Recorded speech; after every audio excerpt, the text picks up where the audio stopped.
Hello everyone and welcome to Instant Biology by doctor Neelabh. आज का video बहुत खास होने वाला है क्योंकि आज मैं एक नई सीरीज़ का शुरुआत करने वाला हूं और ये सीरीज़ डिवोटेड होगी CUET PG एग्ज़ामिनेशन के लिए। बहुत सारे स्टूडेंट्स ने मुझसे रिक्वेस्ट किया था कि जिस तरीके से मैंने स्कोर बिग करके एक वीडियो बनाया था गैट बी एग्ज़ामिनेशन के लिए और गेट एग्ज़ामिनेशन के लिए भी मैं बनाता रहता हूं, तो क्या मैं इस तरीके की एक कोई सीरीज़ में बना सकता हूं आपके CUET PG एग्ज़ामिनेशन के लिए। तो बिल्कुल, तो आज ये उस सीरीज़ का पहला वीडियो होने वाला है। इस सीरीज़ में हम अलग अलग सब्जेक्ट्स जो life sciences, biotechnology, microbiology, biochemistry, इस तरीके के जो सब्जेक्ट्स हैं जो maximum students of biotechnology and allied sciences ने चूज़ किया होगा CUET PG के लिए, उनके ऊपर मैं वीडियो बनाने वाला हूं। उनके कौन कौन से टॉपिक्स इंपॉर्टेंट हैं, प्रीवियस ईयर क्वेश्चन पेपर को मैंने एनालाइज किया है और उससे रिलेटेड किस तरीके के क्वेश्चंस आपके आ सकते हैं CUET एग्जामिनेशन में, उसको हम लोग डिस्कस करेंगे। तो आज मैंने सब्जेक्ट जो चूज़ किया है वो है लाइफ साइंसेस और इसका कोड है SCQP17। तो सबसे पहले देख लेते हैं कि इसका कोड वगैरह क्या है ताकि आपको कोई कन्फ्यूजन ना हो। तो यहाँ पे जो कोड है वो है SCQP17। ये कोड है आपके लाइफ साइंस सब्जेक्ट का। अब आप इसमें एक बात तो ज़रूर जानते ही हैं, इसमें एक बात हम सबको पता है कि जो पेपर होगा वो दो पार्ट्स में होता है ना, यानी कि एक पार्ट A होगा और दूसरा पार्ट B होगा। टोटल क्वेश्चंस जो होंगे वो 100 क्वेश्चंस होंगे, जिसमें कि पार्ट A में 25 क्वेश्चंस होंगे और पार्ट B में 75 क्वेश्चंस होंगे। पार्ट B जो है वो डील करेगा basically language, comprehension, verbal ability, general awareness वगैरह को डील करेगा, mathematic, quantitative ability, analytical skills वगैरह को डील करेगा। लेकिन अगर मैं पार्ट B की बात करूं तो वो सब्जेक्ट स्पेसिफिक नॉलेज को आपकी डील करेगा। मैं आपके पार्ट B के बारे में यहाँ पे बात करने वाला हूँ लाइफ साइंसेस के लिए। तो क्या क्या चीज़ें आपको पता होनी चाहिए। देखिए, जो मैंने previous year question paper analyse किया है, बहुत ज़्यादा क्वेश्चंस हैं नहीं, PGQP22 करके पिछली बार का जो कोड था, अगर आपने वो क्वेश्चन पेपर थोड़ा बहुत देखा होगा तो एक अंदाज़ा लग रहा होगा कि बहुत सारे क्वेश्चंस आपके टेक्निक्स पोर्शन से आए हुए हैं। जाहिर सी बात है क्योंकि लाइफ साइंसेज का डोमेन है तो वहाँ टेक्निक्स पूछी जाएगी। तो टेक्निक्स में मैंने ये बात ऑब्जर्व की है कि क्रोमैटोग्राफी से क्वेश्चंस जो हैं वो कई बार पूछे गए हैं। दिस इज इम्पॉर्टेंट, ठीक है। तो क्रोमैटोग्राफी से क्वेश्चंस कई बार पूछे गए हैं। क्रोमैटोग्राफी में आप कौन कौन सी क्रोमैटोग्राफी मिनिमम आपको देख करके जाना चाहिए। साइज एक्सक्लूजन क्रोमैटोग्राफी, इसके अलावा जो चार्ज यानी कि anion exchange chromatography and cation exchange chromatography, इसके अलावा HPLC वगैरह आपको देख करके जाना चाहिए। ये मिनिमम रिक्वायरमेंट है जो क्रोमैटोग्राफी वगैरह आप देख सकते हैं। इसके अलावा अगर आपसे पूछा जा रहा है, जैसे कि आपने पढ़ा भी होगा थिन लेयर क्रोमैटोग्राफी में रिटेंशन फैक्टर वगैरह का कॉन्सेप्ट आपके पास होगा, उसको ज़रूर देख लीजिएगा। वहाँ से छोटे छोटे क्वेश्चंस आपके क्रोमैटोग्राफी से ज़रूर बन जाते हैं। स्पेक्ट्रोस्कोपी के ऊपर जो अगर क्वेश्चन आएगा तो आपका ज़्यादा चांसेस है कि बियर लैम्बर्ट लॉ से आ सकता है। अगर न्यूमेरिकल पूछेगा तो बियर लैम्बर्ट लॉ से। माइक्रोस्कोपी अगेन बहुत इंपॉर्टेंट है, निश्चित मान के चलिए माइक्रोस्कोपी से क्वेश्चन आता ही है। अब माइक्रोस्कोपी में अलग अलग टाइप की माइक्रोस्कोपी है, आपको पता है सिंपल माइक्रोस्कोप में क्या होता है, इसके अलावा फेज कंट्रास्ट में क्या होता है। एक क्वेश्चन मैंने देखा हुआ है कि कौन सी माइक्रोस्कोपी जो है वो लाइव इमेजिंग करने में हेल्पफुल होती है। जो SEM है या TEM है, सेम और टेम, जिसके ऊपर मैं ऑलरेडी एक वीडियो भी बना चुका हूँ, उसके ऊपर क्वेश्चंस आए हुए हैं कि इलेक्ट्रॉन्स का यूज़ करने से बेसिकली क्या इफ़ेक्ट पड़ता है, उससे किस चीज़ में बेहतर हो जाता है, रिजोल्यूशन बेहतर हो जाता है कि मैग्नीफिकेशन अच्छा हो जाता है। इस तरीके के कुछ सवाल जो है वो एग्जामिनेशन में माइक्रोस्कोपी से आप एक्सपेक्ट कर सकते हैं यहाँ से क्वेश्चन। अब बात करते हैं अगर इलेक्ट्रोफोरेसिस की, तो इलेक्ट्रोफोरेसिस में कुछ बेसिक क्वेश्चंस आप एक्सपेक्ट कर सकते हैं, जैसे कि जो SDS पेज है उसमें SDS का क्या रोल है, इस तरीके का कुछ काम। और SDS पेज में जो सेपरेशन होता है प्रोटीन्स का, वो किस बेसिस पे सेपरेशन होता है, मॉलिक्यूलर वेट के बेसिस पे होता है, साइज शेप किस बेसिस पे सेपरेशन होता है।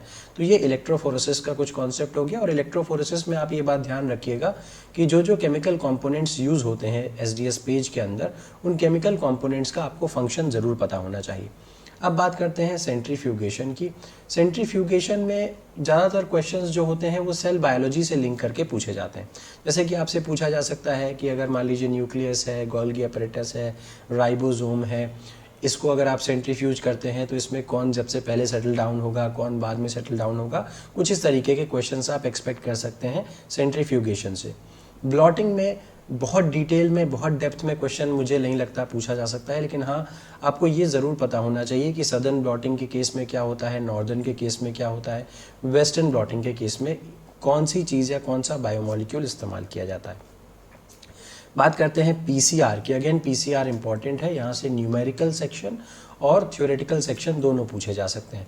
ऑलरेडी मैंने, आप अगर मेरी वीडियोस को देखोगे तो पीसीआर के ऊपर मैंने इन डेप्थ काफ़ी सारे वीडियोस बना रखे हैं, अलग अलग वेरिएशंस ऑफ जो पीसीआर है उसको मैंने काफ़ी डिटेल में डील किया हुआ है। अब रेडियो आइसोटोप टेक्निक्स में इतना ज़्यादा कुछ खास है नहीं।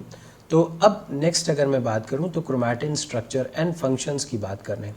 तो बेसिकली यहाँ पे हम मॉल बायो का थोड़ा पोर्शन देख रहे हैं, ऑर्गेनाइजेशन ऑफ क्रोमोसोम्स, है ना। तो क्रोमोसोम्स का किस तरीके से आपको पता ही है कि थिकनिंग होती चली जाती है, कौन कौन से मॉडल्स जो हैं वो क्रोमोसोम के लिए दिए गए थे, क्रोमोसोम की पैकिंग के लिए या डीएनए की पैकिंग के लिए कौन कौन से मॉडल्स दिए गए थे, इसके बारे में यहाँ से क्वेश्चंस उठ सकते हैं।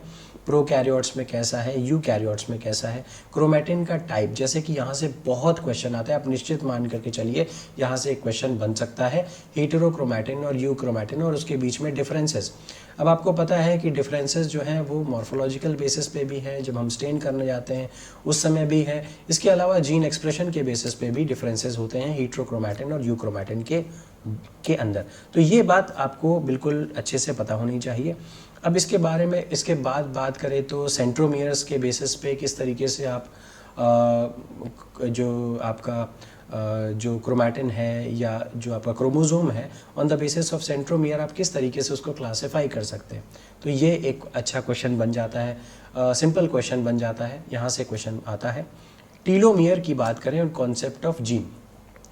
देखिए क्रोमोसोम के अलग अलग पार्ट्स होते हैं, आपको पता ही है कि जो एंड पोर्शन होता है उसको हम लोग टीलोमियर बोलते हैं। अब टीलोमियर से रेप्लिकेशन से यहाँ पे कई सारे क्वेश्चन मैंने देखे हुए हैं। तो टीलोमियर का रेप्लिकेशन टीलोमरेज एंजाइम कॉज करता है, तो वहाँ से क्वेश्चन बन सकता है। कॉन्सेप्ट ऑफ जीन, अब जीन से बहुत ज़्यादा डायरेक्ट क्वेश्चन एज सच मुझे नहीं मिलते, लेकिन जीन क्या होता है, अब आप उसको मॉल बायो में अगर इन डेप्थ जाएंगे तो जीन से आपका आरएनए बना, आरएनए से प्रोटीन बना, तो ये सेंट्रल डॉगमा तो सभी लोगों को पता होता है। तो ये हम लोगों ने क्रोमैटिन स्ट्रक्चर वगैरह के बारे में देखा। Next topic biochemistry. अगेन बहुत इंपॉर्टेंट टॉपिक है बायोकेमिस्ट्री, तो और हर सब्जेक्ट का समझ लीजिए आपका बेसिक है बायोकेमिस्ट्री। अब बायोकेमिस्ट्री में यहाँ पे देखिए रिकॉम्बिनेंट डीएनए टेक्नोलॉजी का पोर्शन जो है वो बायोकेमिस्ट्री में ही दे दिया गया है, ठीक। तो बायोकेमिस्ट्री की बात करूँ, सॉरी मैं बायोटेक्नोलॉजी में चला गया। बायोकेमिस्ट्री की बात करूँ तो मैं structure and function of proteins. अब देखिए एक बात बहुत ध्यान से समझ लीजिएगा कि प्रोटीन्स तो बायोकेमिस्ट्री का ज़रूर पढ़ करके जाना है, क्योंकि प्रोटीन्स और यहाँ पे जो अमाइनो एसिड्स का पोर्शन है ना, अमाइनो एसिड्स के टाइप्स और अमाइनो एसिड्स जो उनके फंक्शंस क्या क्या है, उनके कैरेक्टरिस्टिक फीचर्स क्या क्या है, ये बात जो है वो अमाइनो एसिड्स का आपको पता होना चाहिए।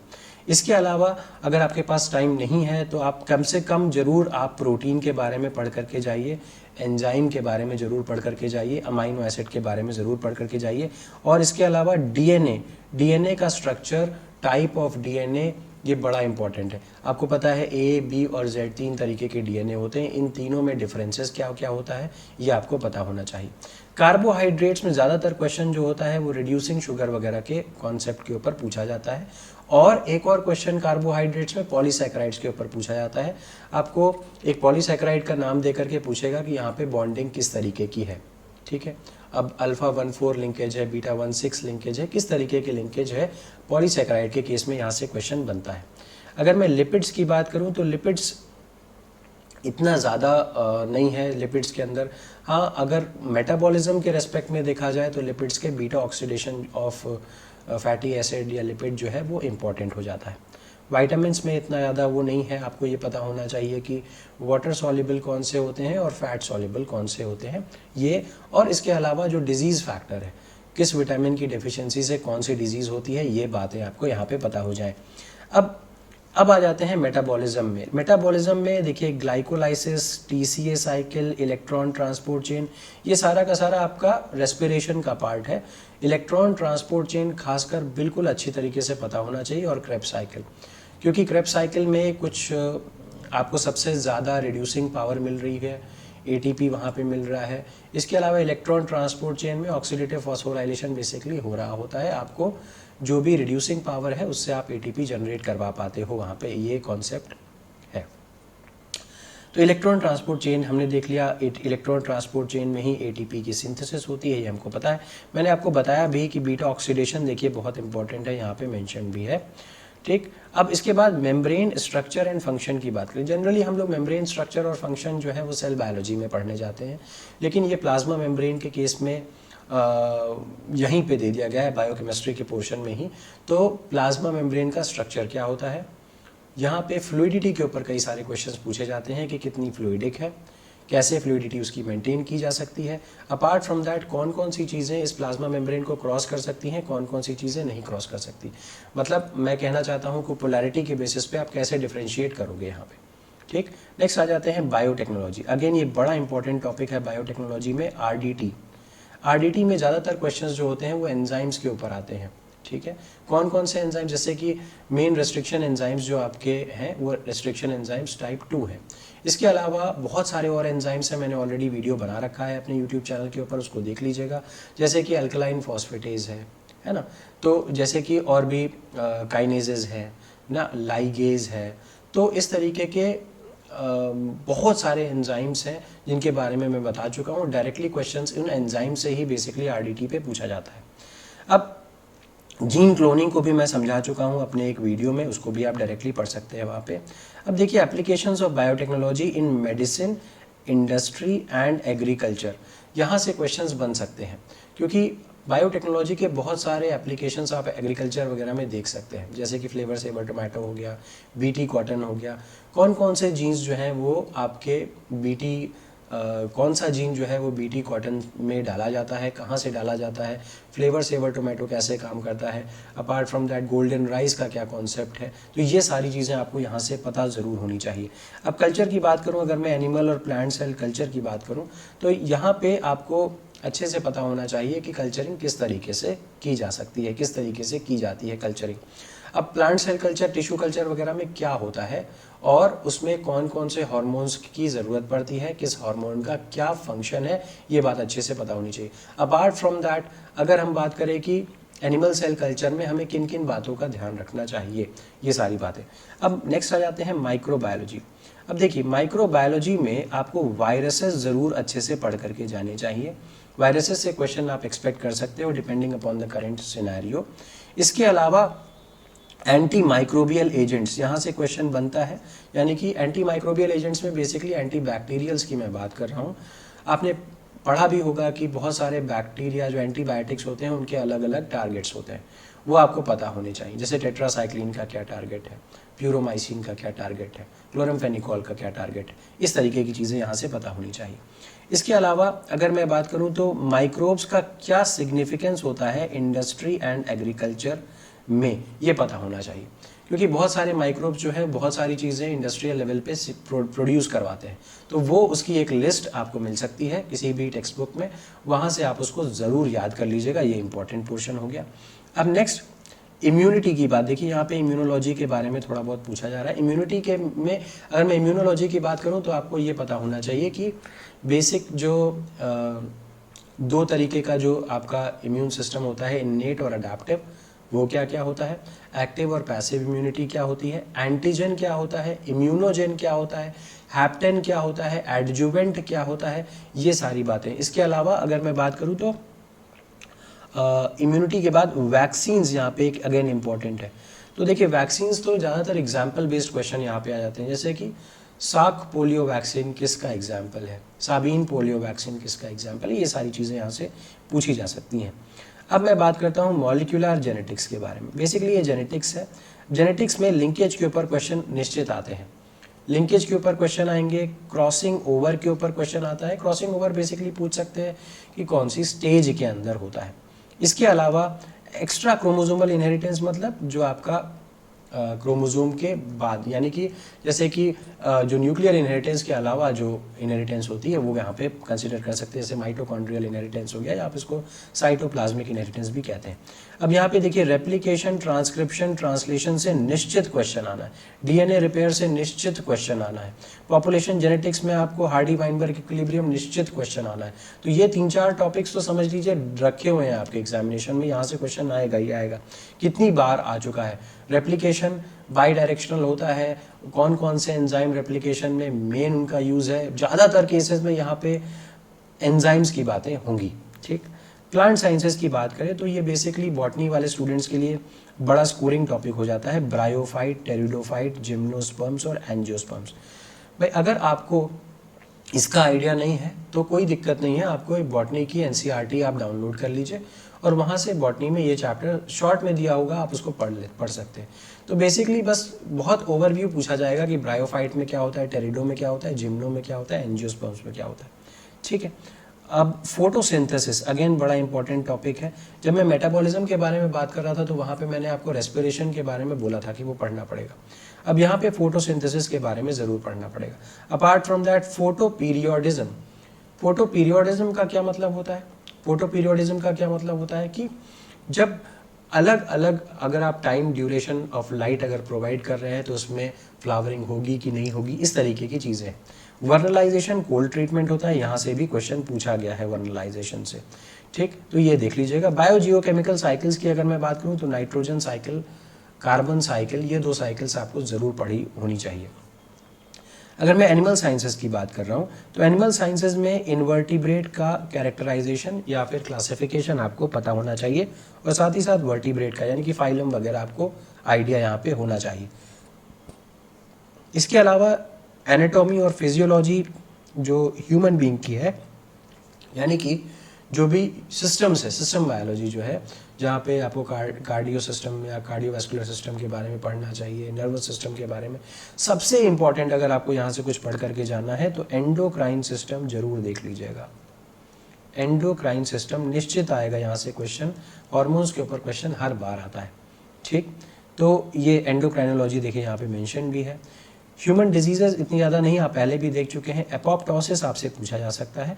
एपोप्टोसिस मतलब जो प्रोग्राम सेल डेथ होता है उसके 2 पाथवेज हैं, वो दोनों पाथवेज आपको यहाँ पे क्लियर होने चाहिए।